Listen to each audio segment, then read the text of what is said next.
Herzlich willkommen zum 3. Travel Talk auf der ITB. Hier live aus Berlin vom wunderschönen, idyllischen Slowenien stand. Ich sage das immer, hinter mir ist eine, ich weiß gar nicht, 3 Meter hohe Wand aus Moos. Und deswegen würde ich behaupten, haben wir die beste Luft an diesem Stand auf der ganzen Messe.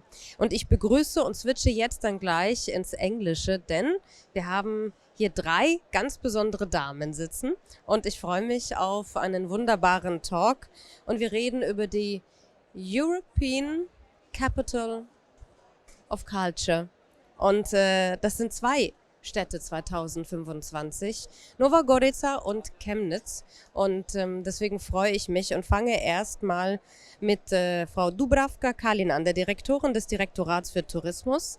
Welcome. Andreja Repič Agrež, Leiterin Marketing von Nova Gorica 2025. Welcome. Und Frizzi Seltmann, das darf ich noch auf Deutsch sagen, Marketing- und Communications Managerin für Chemnitz 2025, richtig. Sie nickt. Sie hat das Mikro nicht, sie kann sich nicht wehren gerade. So, let's talk a little bit of this great title.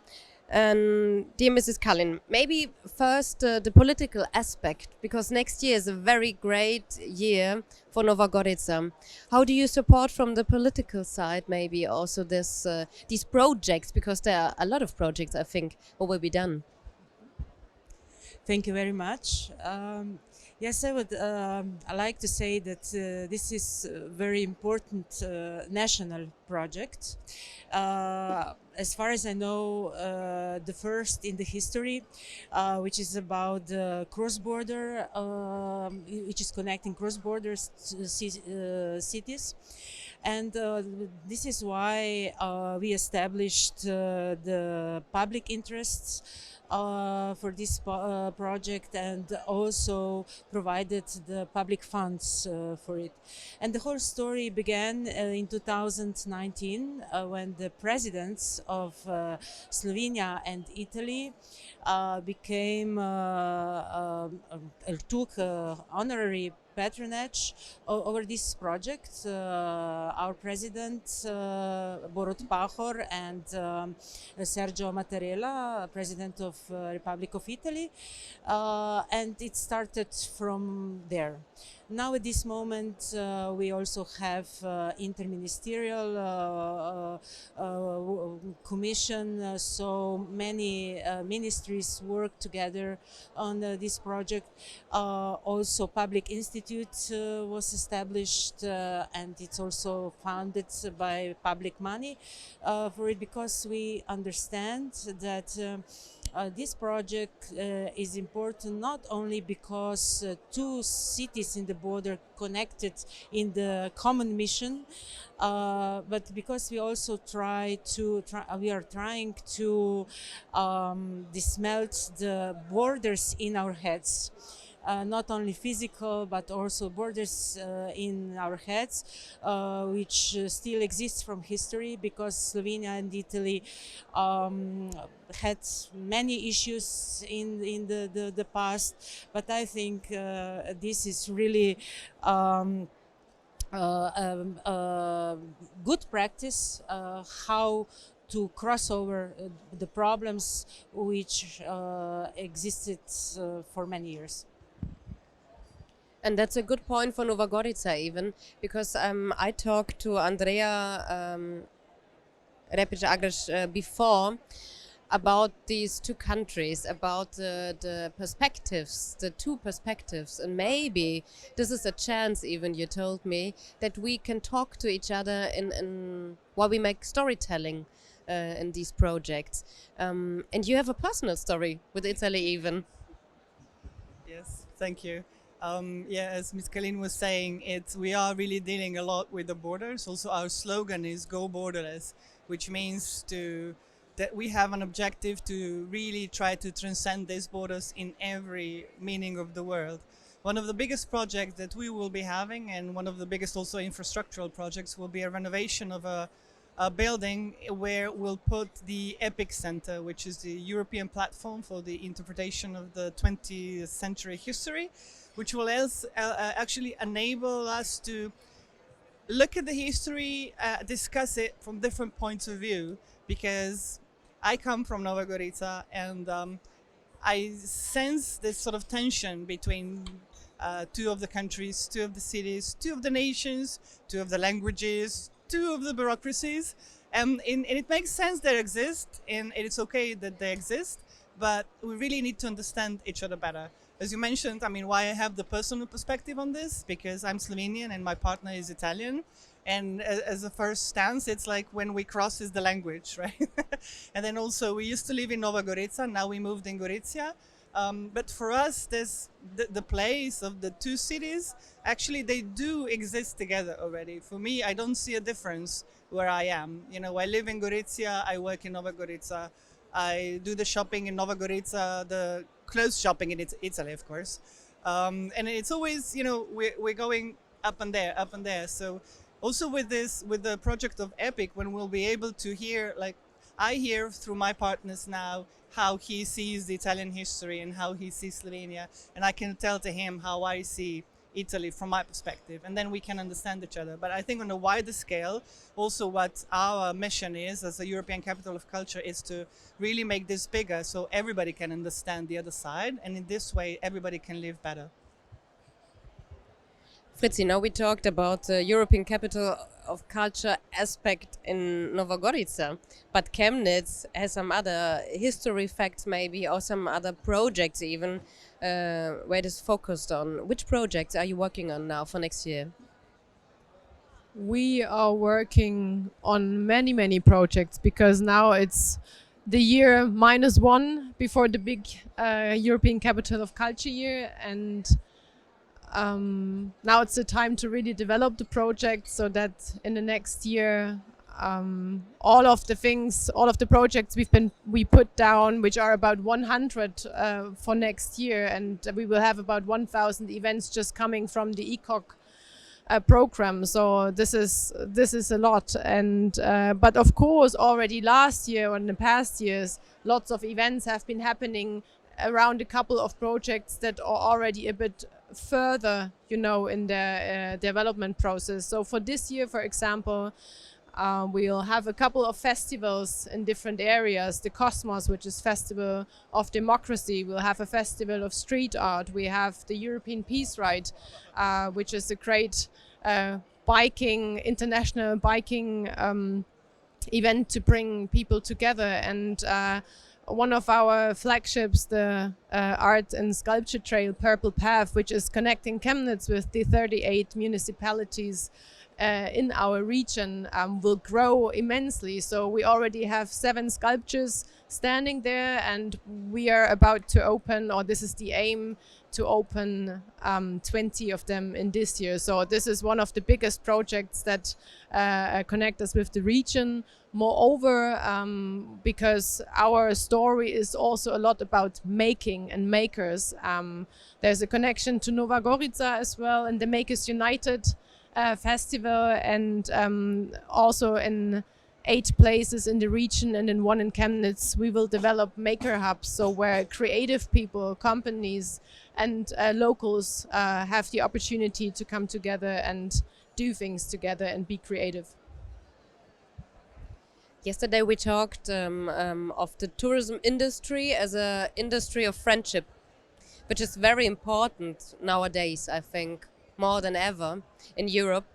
Let's talk a little bit of the friendship of Nova Gorica and Chemnitz. How do you work together for next year?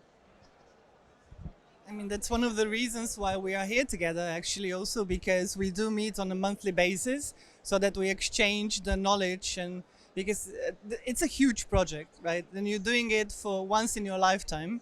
So it's so much easier if you have a friendly city to work this and to exchange, well, some of the frustrations, a lot of the joys, the experience that we have. Also, the reason we are here today is because we are here at the Slovenian Tourist Board stand, but we also are in the Culture Lounge, where we present 2 of the cities together and 2 of the projects, and we'll do this also later on today. And we're trying to find synergies of, we already, as Frizzi mentioned, work on some projects together, or they have some common parts of them. but it's really also sharing the knowledge that we have, and also not between the two of the cities, also with the other cities of that has been the European Capital of Cultures. There's a strong community, and it's called ECOC Family, and we meet once a year usually. Actually, this year it will be Nova Gorica together with Chemnitz organizing this ECOC Family meeting in Nova Gorica, and this is actually like a test before ECOC really starts next year, because a lot of people will be coming, a lot of delegates from other capitals will be coming. So for us, it's also an organizational test, how to pull this through. And it's really crucial that we work very closely and so successfully with Chemnitz that we are actually able to do this, because individually we'll always be too small of a teams. We'll never have all the experts we can have, but together we can do this much, much better. Yes, and I also would like to add, because it is called European Capital of Culture, so there's a strong European dimension to it. It's a European project, so basically it's highly significant to reach out to the family of other European capitals of culture, and of course always with the existing one, or that one is going to be an ECOC together in the same year. And yeah, so one reason is, for example, that we are together here at the ITB, also because it gives us more presence somehow. I mean, we are present on the stands of the tourism boards, which is great, and we have the colleagues there from the tourism associations. But I think the Culture Lounge this year is another opportunity to present it as a big cultural project. And I think yesterday was a good day also, where you could see that the interest was very big from journalists, media houses and so on, who would like to take up coverage in the upcoming months. And yeah, we also have, with the projects we are doing together, there are connections with the European Peace Ride. So the bikers are supposed to start in Nova Gorica in 2025 and, you know, bike through the Alps to Chemnitz. We have the Makers United, where already makers and associations that are part of this maker scene have visited Chemnitz at the festival in 2022. I think last year there were groups of Chemnitz, or not the other way around, coming to Nova Gorica for a technical culture day. And I think this will be extended this year and also next year.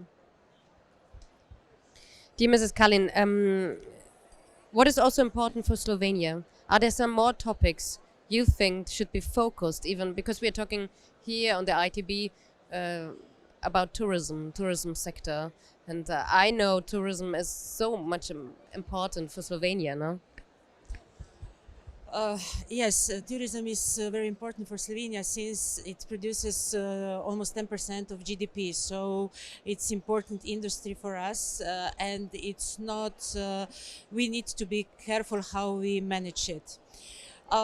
Since we are a small country in the heart of the Europe, we have Alps, we have sea, we have Pannonian lands, we have very rich culture and heritage.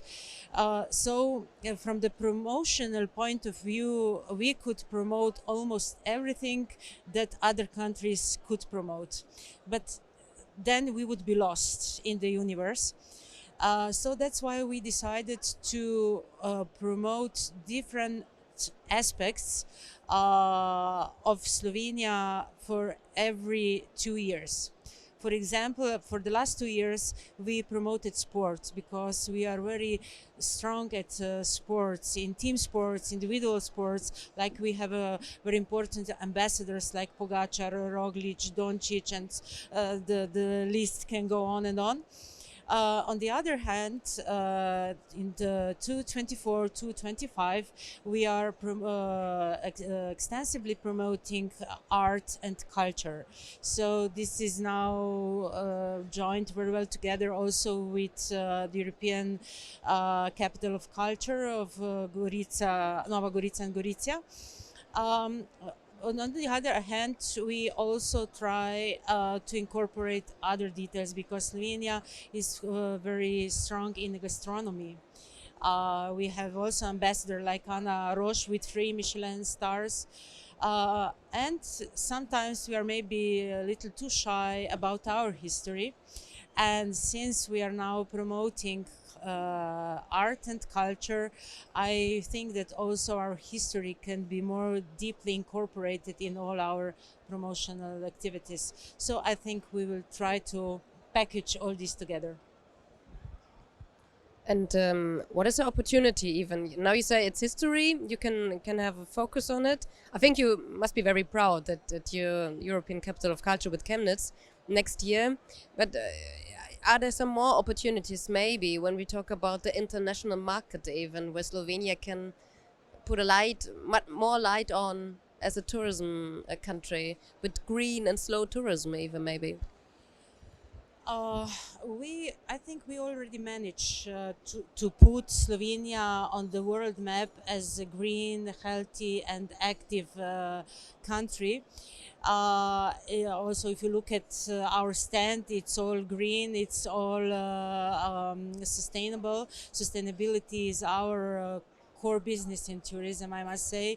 If we talk about our green scheme, even many countries are copying it.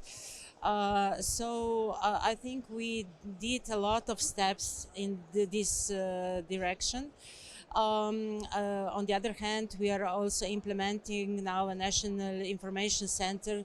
Now we will be really able to follow all the sustainability numbers also directly via this system and platform.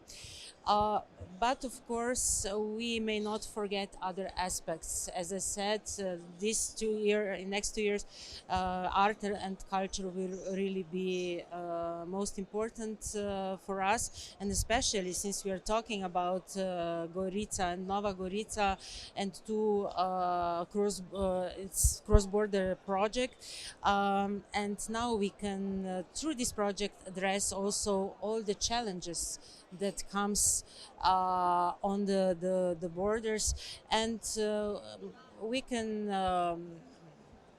enhance the visibility of Slovenia as an open country, also for all the values that we are seeking also in tourism. So let's talk a little bit more deeper about the projects of your cities, maybe next year's. Which are the peak projects maybe where you can say now, this is a lot to do now, but we know this will be great next year. I think you have a lot of projects, you told us already, but there are some focused maybe greater projects, and we will be glad to hear something about this. Well, as I mentioned before, one of our flagship projects would definitely be the EPIC Center, which is also the main infrastructural project.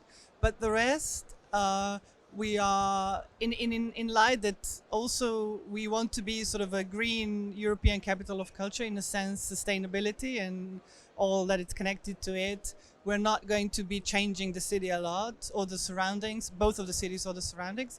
I mean, there are, of course, some upgrades coming up, but in general, we're trying to use of the space that we have, of the architecture that we have, of the nature that we have, and that put art and culture into those locations. So for instance, two of the flagship projects that will be going on will be the concert by Alexander Gadgio, the famous pianist, together with a full-scale Philharmonic Orchestra, which will be taking place beside the Socha River under the famous Stone Arch Bridge.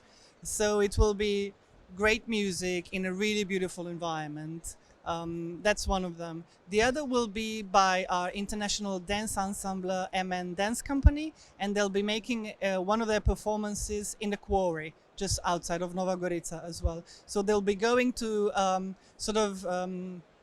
degraded space, and they'll be putting some content. It's still a working quarry, and they'll be putting some artistic content into that. So we're trying to put this really beautiful artistic projects in the surrounding area, which actually help us to guide people to look differently on the places where they live, to experience them differently. And then also, you know, when you once have this huge performance with this very also emotional and a very strong impact it has on the audience, then hopefully, also in your everyday life, sometimes you can see those small moments that, you pay attention to, and that brighten your day in a way that enables you to have a better experience of everyday life, not only of these big spectacles.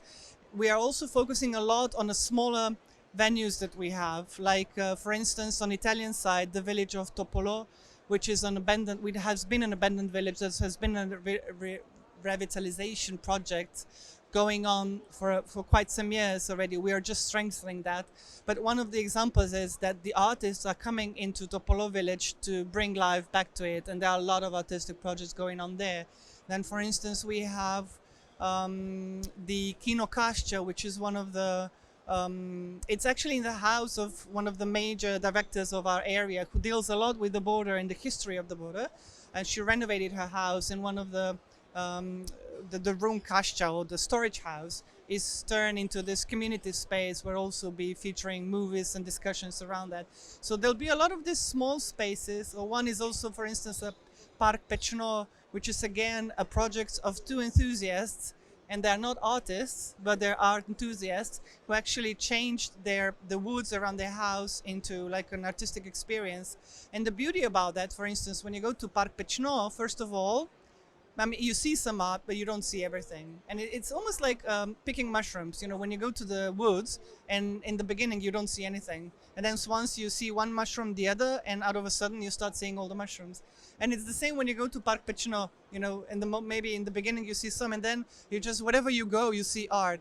And that's the point of what we're doing, because we want people, then you go to another space and then you see something and you perceive it as art, you perceive it as an additional value that you can treasure, and it also makes you see things and think about things in a different way. And I think at the end that's exactly what our aim is to do. I think the aspect that locals are involved, not only for this project maybe, or this year, or this title, it's a very important thing, even for tourism in future maybe, that locals and guests and tourists having some experiences together. Are there some equal projects like in Nova Gorica and Chemnitz? Probably, but I would like to stress in this regard that I think many of these projects we will be doing, and or projects of storytelling. It's about the stories of the people who live there. You have a story to tell. There's a history of places as well. When I was just thinking about our flagships, I think one main common thing is that it really tries to uncover or discover the stories of the people who live in the area, which I think is a great thing, and it really goes very well together with our motto, which is see the unseen. So go borderless could also, in parts could be applied for us as well, because we transcend borders to our region.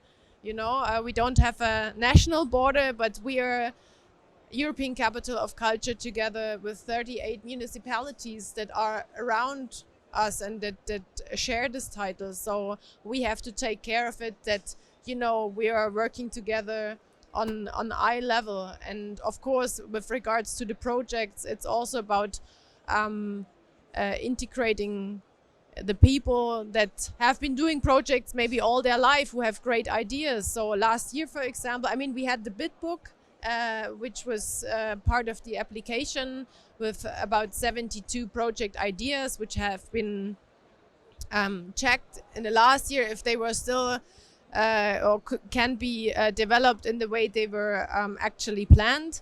And we had open calls last year, about 5 open calls with topics such as urban popular culture, generations, for young and older people, intergenerational projects, and even also projects with the focus on collaboration with the Czech Republic and Poland, because they are our neighbors. So this was a chance again for them to hand in ideas and to work on these and make things happening. And how do you touch tourists with these European Capital of Culture title? Because it's one thing when we hear talking about this and about the project, and you are in the project, you are in the political or tourism borders and aspect. But I think as a tourist, when I go to Slovenia, to Chemnitz, how do I get in touch to you know what I mean? To just be aware that there's something happening. Well, we have a very specific color in our brand, which takes the color of River Soča. So already now we're slowly dripping this green color all over both of the cities, Nova Gorica and Gorizia. So definitely this will be one point you cannot miss. You know, the brand that we have, also we are very happy how it was developed. We have some very recognizable touch points like our fonts, the color, the logos, and in general, in terms of the image, this will be dripping within the city. And for the rest, we are encouraging all the projects, and I think we are dealing with over 90 different projects. So maybe beforehand, just mentioning 3, I was not giving them all justice, but there are a lot of them really important. But we're also encouraging them to promote themselves, and we'll be giving them tools that they will be able to promote themselves, because it's not just our job to promote culture, it's actually their job, because after 25 they'll have to be able to do this on their own, and we are here to help also to show with the examples how we are doing things, to showcase some good case studies so they can learn, and then everybody can benefit from this. Yes, I would also like to add that our project partners are in parts, of course, supported in capacity building, because we are kind of the bracket and the big topic for 2025. But of course, we need the support of everyone to make it more visible. And yes, that's what I wanted to say. And what I wanted to say is, I hope you have a lot of energy. I hope you have a lot of free times even where you can have more energy, because I think it's a lot to do, a lot of work, a lot of passion you need. But I think as we also recognize in this interview, in this talk, power ladies are sitting here and beneath me. So all the best for 25. For the amount of projects who are coming, I think will be wonderful. And as we also mentioned, we can visit both cities. It's also, I think, a friendship project between these 2 cities. Thank you a lot. Dubravka Kalin, Direktorin des Direktorats für Tourismus, Andreja Repič Agrež, die Leiterin und Marketing von Gorica 2025. Go! It's the motto. So, and natürlich Frizzi Seltmann, die Marketing- und Communications Managerin für Chemnitz 2025. I switch in German again und sag vielen Dank. Das war der Travel Talk Nummer 3 auf der ITB 2024. Wir freuen uns. Für die nächsten Travel Talks können Sie natürlich mit dabei sein. Den Podcast können Sie abonnieren, ein Like dalassen, teilen, empfehlen. Und natürlich freuen wir uns immer über Lob. Das macht uns natürlich am allermeisten Spaß. Vielen Dank dafür.